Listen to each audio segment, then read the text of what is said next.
Hello বন্ধুরা, কেমন আছেন? ভালো আছেন তো? আজকে আমাদের শাশুড়ি বৌমার রান্নাঘরে আপনাদের স্বাগত। আজকে আমি করছি পোস্ত দিয়ে কাতলা মাছ। প্রথমে কড়াই তেল দিয়েছি, তেল গরম হয়ে গেছে, মাছ ভাজা করছি।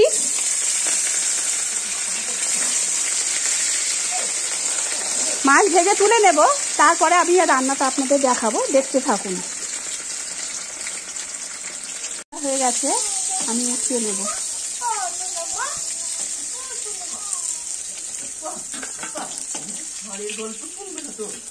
মাছটা আমার ভাজা হয়ে গেছে।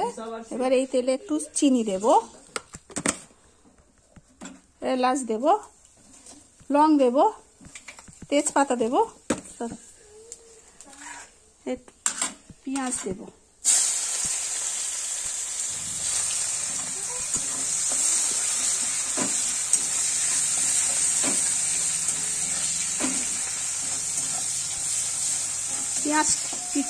পেঁয়াজটা একটু লাল লাল ভাজা হলে আমি টমেটো কুচি রেখেছি, টমেটো কুচিটা দেব।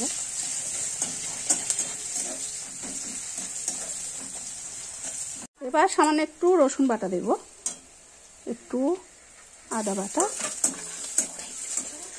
টমেটো কুচি করে রেখেছি সেগুলো দেব, দিয়ে একটু কষিয়ে নেব ভালো করে। একটু কষিয়ে নেওয়ার পর আমি একটু নুন দেব, হলুদ গুঁড়ো, কাশ্মীরি লঙ্কার গুঁড়ো,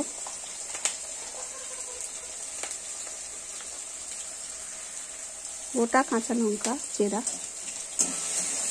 দিয়ে এটা আমি ভালো করে কষিয়ে নেব।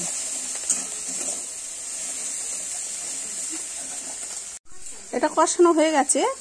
আমি পোস্ত বেটে রেখেছি, তার সঙ্গে সামান্য একটু সাদা সর্ষে দিয়েছি, এতে এটা টেস্ট একটু ভালো লাগবে খেতে।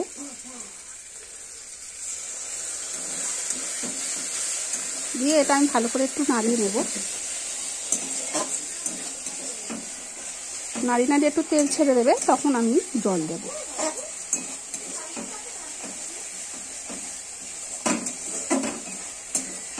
আমার কষানো হয়ে গেছে, এবার আমি জল দেব।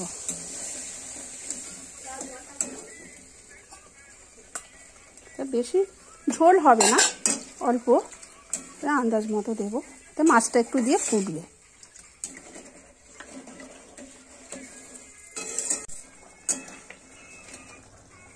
ঝোলটা ফুটে গেছে, এবার আমি মাছগুলো দিয়ে দেব।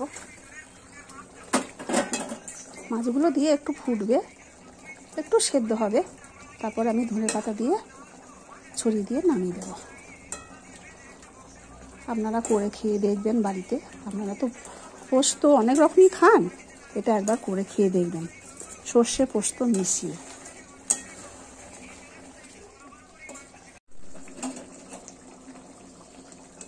এটা আমাদের হয়ে গেছে, এবারে এটা নামাবো।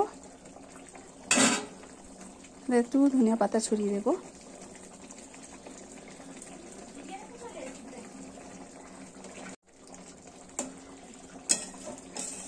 আমি নিলাম, এটা কমপ্লিট।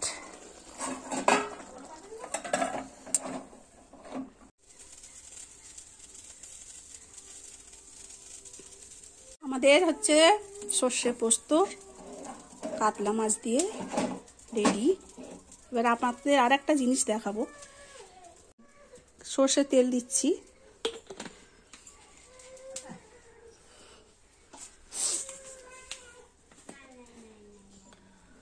এতে একটু কালো জিরে দেব,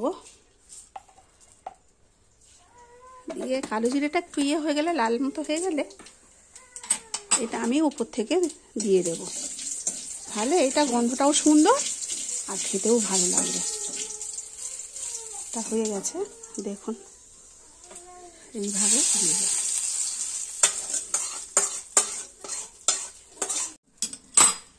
দেখুন বন্ধুরা, দেখতে কত সুন্দর হয়েছে না? খেতেও সুন্দর হবে। আপনারা বাড়িতে ট্রাই করুন।